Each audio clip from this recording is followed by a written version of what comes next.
让机器人可以在复杂环境中进行抓取的任务。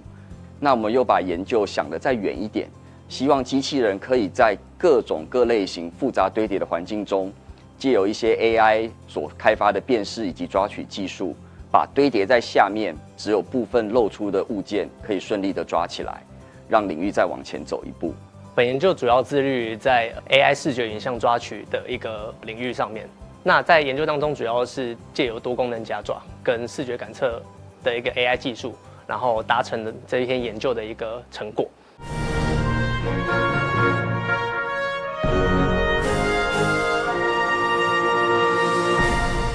这次得奖论文，我们建立了螺性齿轮的椭圆运动数学模式来创成钢轮，并以此儂合理论成功求出钢轮齿形。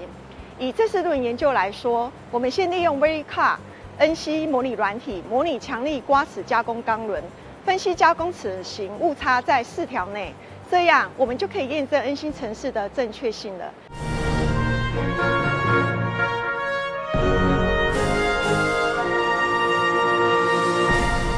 这个研究呢，我们是透过席壁合金的金属3D 列印，透过喷嘴的设计、模拟，以及最后制成的这个设计跟分析，可以达到最好的这个席壁合金的品质。这个品质的拉伸强度呢，可以媲美铸造的这个席壁合金的这个效果，是一个非常棒的这个贡献。本研究的困难在于，金属线材料在融化后具有极低的粘度，使其造成喷头的阻塞，而导致制程的不稳定性。于是透过喷头的重新设计，考虑到了制程的温度、列印的速度以及叠层的高度。最后，本研究能够在相对低温的制程下进行金属结构的列印，并且列印后的金属结构具有一定的拉伸应力平均值。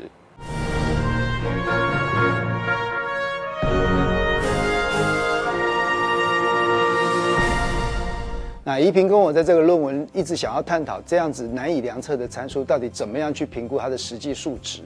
所以就有先界定这个参数的特性，然后再来建立这些参数对整体行为的敏感度，用一个程序去激发这个参数的它的运行方式，把它找出来。找完之后，我们才可以去评估它实际的数值。那宜平在这个过程中，从理论的推导到新方法的产出，到甚至到最后的验证。那他都做了一个非常完整的论述。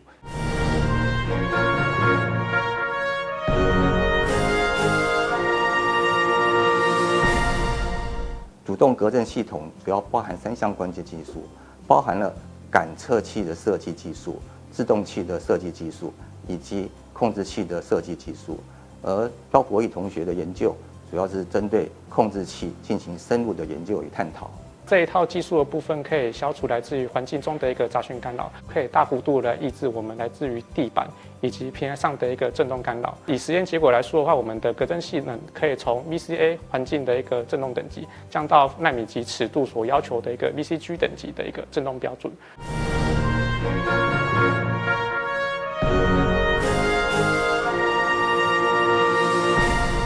本次得奖的作品是利用谐振滤波器的设计，用来衰减马达驱动器切换的损失。此研究成果预计未来可以大幅增强马达驱动器的效率。本次的研究在于使用谐振滤波器来提升马达的效率。当使用谐振滤波器时，可以大幅的减少马达端的电流谐波。那我们的研究就是使用驱动器上本身的电流感测器来估测出马达端的电流以及电压，借此不需要额外的成本，也可以达到良好的控制以及效率的表现。